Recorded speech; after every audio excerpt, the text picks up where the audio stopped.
When we consider a resource-based economy, there are often a number of arguments that tend to come up with regard to the efficiency. Now hold on just a minute. Yes? I know what this is. This is called Marxism, buddy. Stalin killed 800 billion people because of ideas like this. My father died in the gulag. Hold on. Communist, fascist. You don't like America, you should just leave. All right, everybody just calm down. Death to the New World Order. Death to the New World Order. And as the irrationality of the audience grew, shocked and confused, suddenly the narrator suffered a fatal heart attack. And the seemingly communist propaganda film was no more.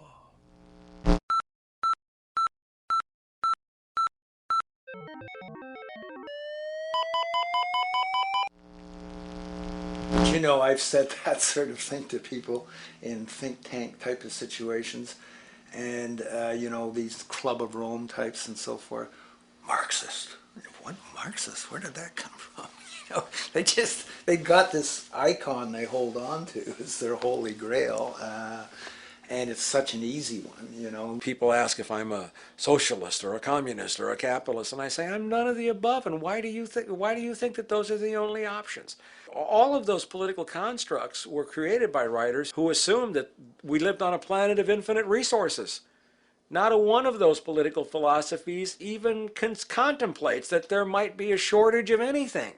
I believe that communism, socialism, free enterprise, fascism are part of social evolution, that you can't take a giant step from one culture to another, but they're in-between systems. Before there's any ism, we've got a life ground, and the life ground is, as I just described most easily, it's all the conditions required to take your next breath, and that involves the air you breathe, the water you get, the safety you have, the education you can access, all these things that we share and use and that no life in any culture can do without. So we've got to reset down to the life ground, and the life ground is no longer any ism.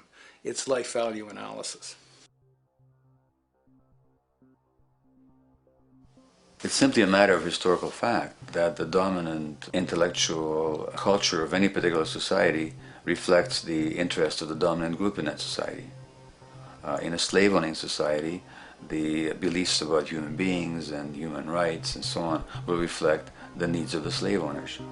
In a society which again is based on the power of certain people to control and profit from the lives and work of millions of others, the dominant intellectual culture will reflect the needs of the dominant group. And so that if you look across the board, the ideas that pervade psychology and sociology and history and political economy and political science fundamentally reflect certain elite interests. And the academics who question that too much tend to get shunted to the side or to be seen as sort of radicals. The dominant values of a culture tend to support and perpetuate what is rewarded by that culture. And in a society where success and status is measured by material wealth, not social contribution, it is easy to see why the state of the world is what it is today. We are dealing with a values system disorder, completely denatured, where the priority of personal and social health have become secondary to the detrimental notions of artificial wealth and limitless growth. And like a virus, this disorder now permeates every facet of government, news media, entertainment, and even academia. And built into its structure are mechanisms of protection from anything that might interfere. Disciples of the monetary market religion, the self-appointed guardians of the status quo, constantly seek out ways to avoid any form of thought which might interfere with their beliefs, the most common of which are projected dualities. If you are not a Republican, you must be a Democrat. If you are not a Christian, you might be a Satanist. And if you feel society can be greatly improved to consider perhaps, I don't know, taking care of everyone, you're just a utopianist. And the most insidious of them all, if you are not for the free market, you must be against freedom itself. I'm a believer in freedom. Every time you hear the word freedom being said anywhere or government interference said anywhere, it means, decoded, blocking maximization of turning money into more money for private money possessors. That's it. Every other thing they'll say, oh, we need more commodities for people, oh, this is freedom against tyranny and so forth. Every time you see it, you can decode it down to that. And I think you'll find a one-to-one correlation with every time they use it. And this is a sense in which we might call, it's a syntax, a governing syntax of understanding and of value, so that it governs beneath their own recognition of it. So they may not say, oh, I didn't mean that at all, but in fact, that's what they do. Just like you may speak a grammar, and you have rules of grammar you follow without recognizing what the rules are. And so what we have is what I call the ruling value syntax that underlies this. So every time they use these words, government interference, lack of freedom, or progress, or development, you can decode them all to come back to mean that. Of course, when you hear the word freedom, it tends to be in the same sentence with something called democracy. It's fascinating how people today seem to believe that they actually have a relevant influence on what their government does, forgetting that the very nature of our system offers everything for sale. The only vote that counts is the monetary vote, and it doesn't matter how much any activist yells about ethics or accountability. In a market system, every politician, every legislation, and hence every government is for sale. And even with the $20 trillion bank bailout starting in 2007, an amount of money which could have changed, say, the global energy infrastructure to fully renewable methods, instead going to a series of institutions that literally do nothing to help society, institutions that could be removed tomorrow with no recourse. The blind conditioning that politics and politicians exist for the public well-being still continues.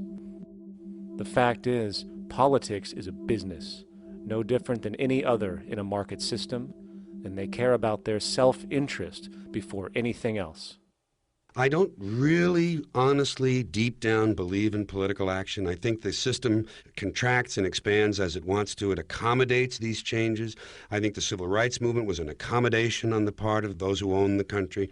I think they see where their self-interest lies. They see a certain amount of freedom seems good, an illusion of liberty. Give these people a voting day every year so that they'll have the illusion of meaningless choice.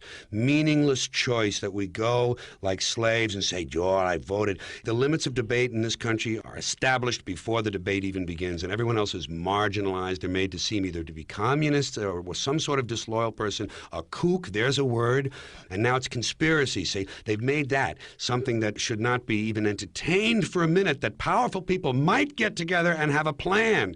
Doesn't happen. You're a kook. You're a conspiracy buff. And of all the mechanisms of defense of this system, there are two that repeatedly come up. The first is this idea that the system has been the cause of the material progress we have seen on this planet. Well, no. There are basically two root causes which have created the increased so-called wealth and population growth we see today. One, the exponential advancement of production technology, hence scientific ingenuity. And two, the initial discovery of abundant hydrocarbon energy, which is currently the foundation of the entire socioeconomic system. The free market, capitalist, monetary market system, whatever you want to call it, has done nothing but ride the wave of these advents with a distorted incentive system and a haphazard, grossly unequal method of utilizing and distributing those fruits. The second defense is a belligerent social bias generated from years of propaganda, which sees any other social system as a route to so-called tyranny, with various name droppings of Stalin, Mao, Hitler, and the death tolls they generated. Well, as despotic as these men might have been, along with the societal approaches they perpetuated, when it comes to the game of death, when it comes to the systematic daily mass murder of human beings, nothing in history compares to what we have today. Famines throughout at least the last century of our history have not been caused by a lack of food. They've been caused by relative poverty. The economic resources were so inequitably distributed that the poor simply didn't have enough money with which to buy the food that would have been available if they could have afforded to pay for it. That would be an example of structural violence. Another example, in Africa and some other areas, but I'll particularly focus on Africa, tens of millions of people are dying of AIDS. Why are they dying? It's not because we don't know how to treat AIDS. We have, millions of people in the wealthy countries are getting along remarkably well because they have the medicines that will treat it. The people in Africa who are dying of AIDS are not dying because of the HIV virus. They're dying because they don't have the money with which to pay for the drugs that would keep them alive. Gandhi saw this. He said the deadliest form of violence is poverty. And that's absolutely right. Poverty kills far more people than all the wars in history, more people than all the murderers in history, more than all the suicides in history. Not only does structural violence kill more people than all the behavioral violence put together, structural violence is also the main cause of behavioral violence.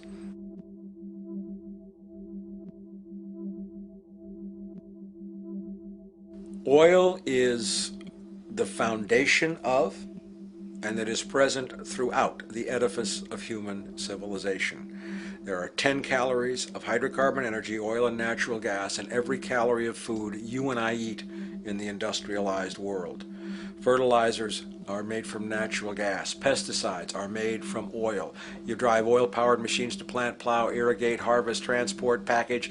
You wrap the food in plastic, that's oil. All plastic is oil. There are 7 gallons of oil in every tire.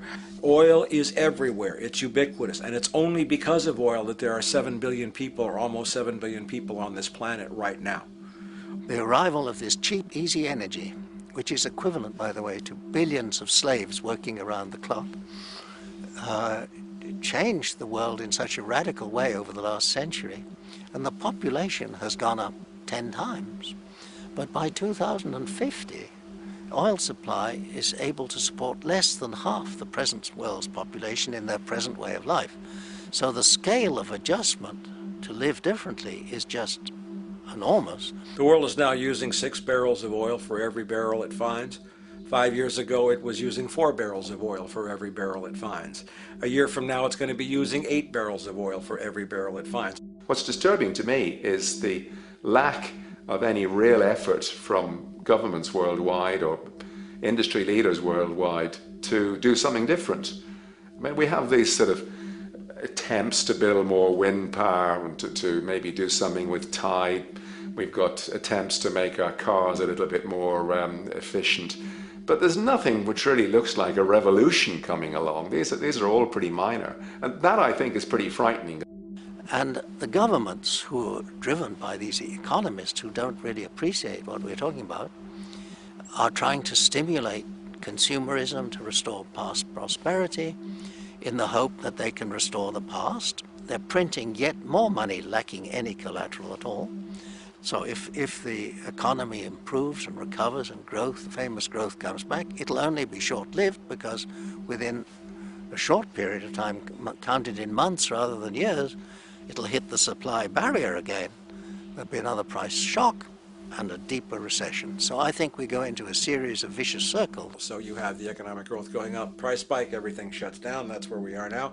Then it starts to come up again. But what we have now is this area where there's no more ability to produce cheap energy. We're at the peak. We're on the downslope of oil production.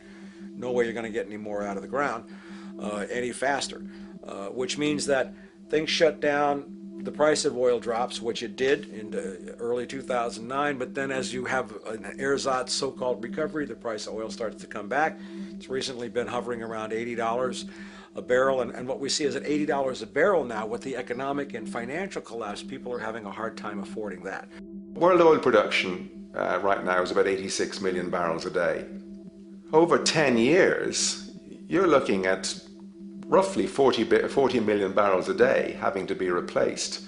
There's nothing around which can come even within 1% of meeting that sort of demand.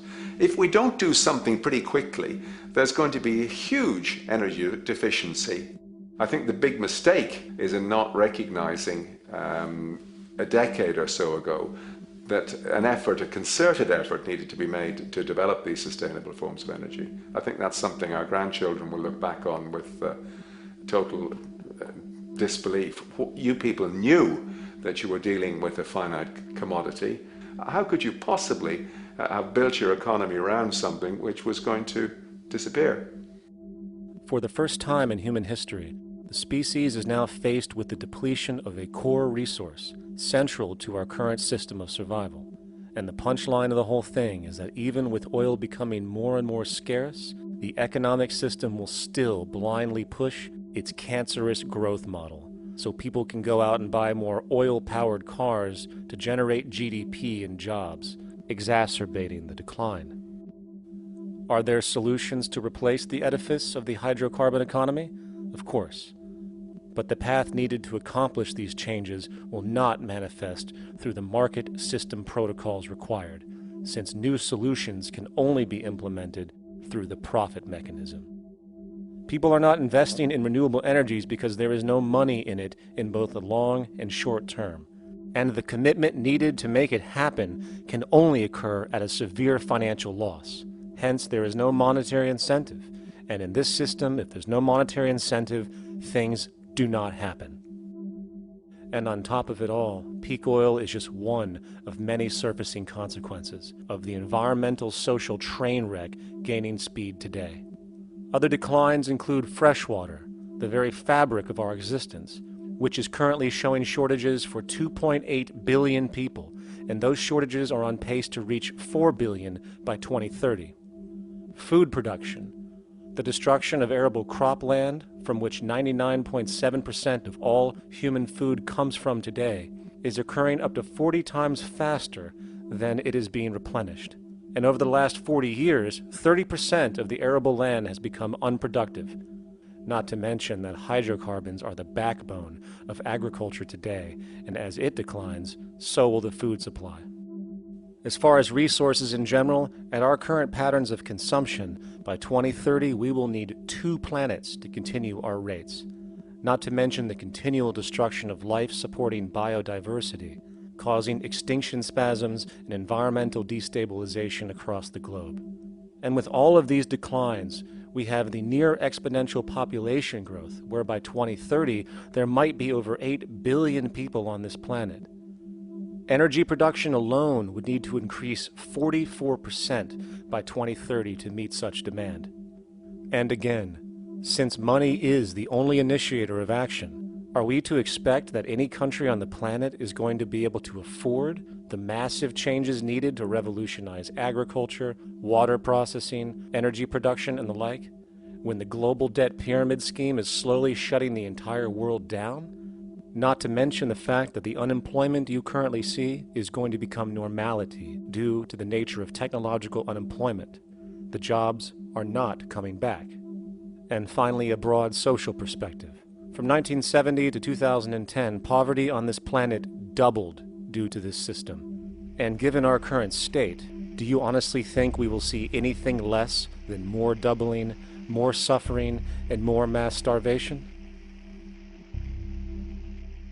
There is not going to be any recovery. This is not some long depression that we're someday going to pull out of.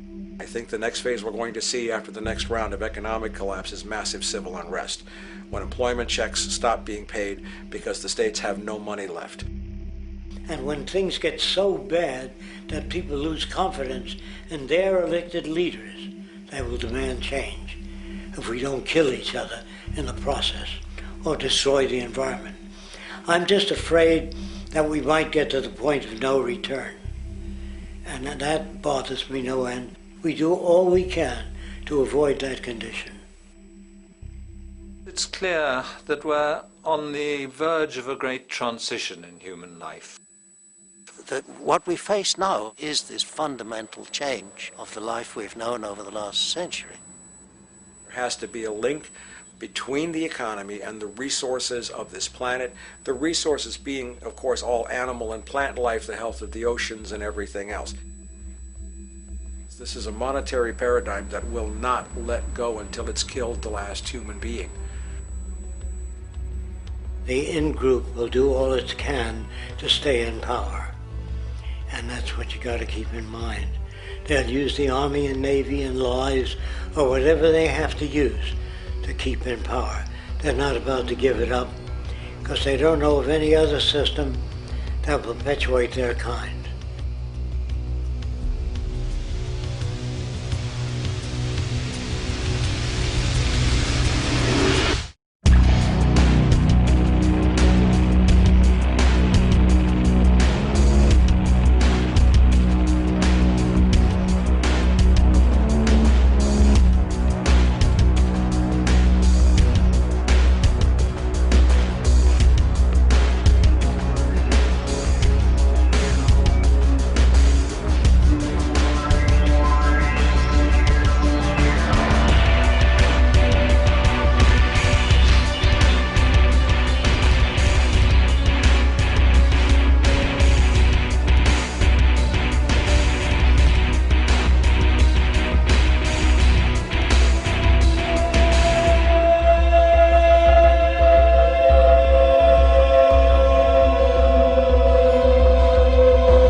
a straight and stronger course to the corner of your life.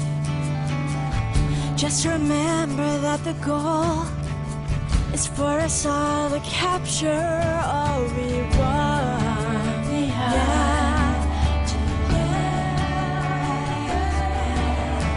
Don't surround yourself with yourself.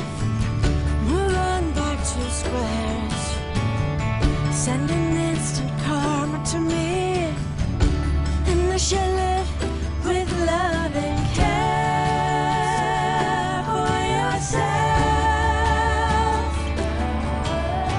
'Cause it's time and time with your time, and its news is captured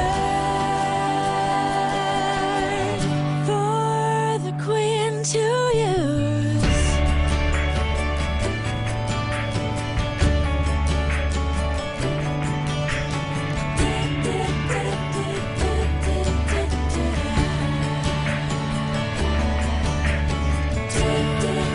Surround yourself with yourself. Surround yourself.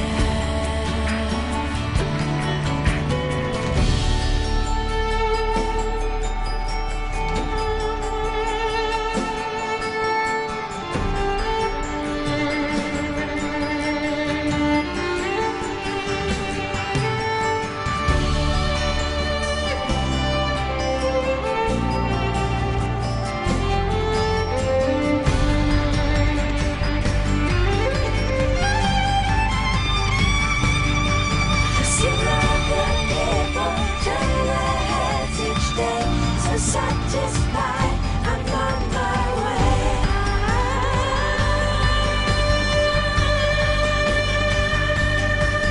See all the people turn their heads each day.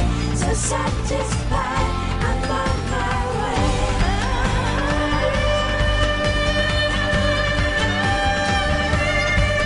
See all the people turn their heads each day. So satisfied.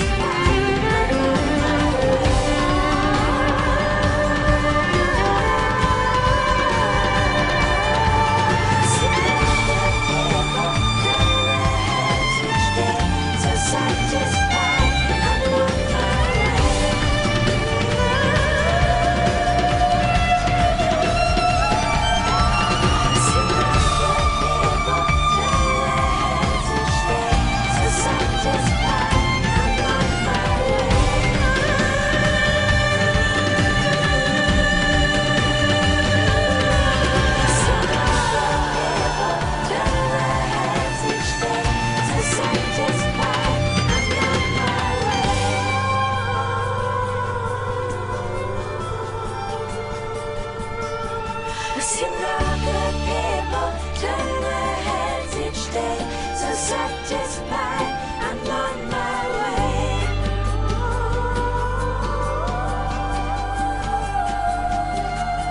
I see no good people turn their heads each day. So satisfied, I'm on my way.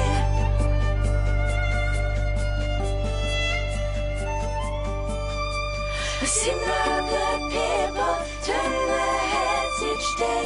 So satisfied.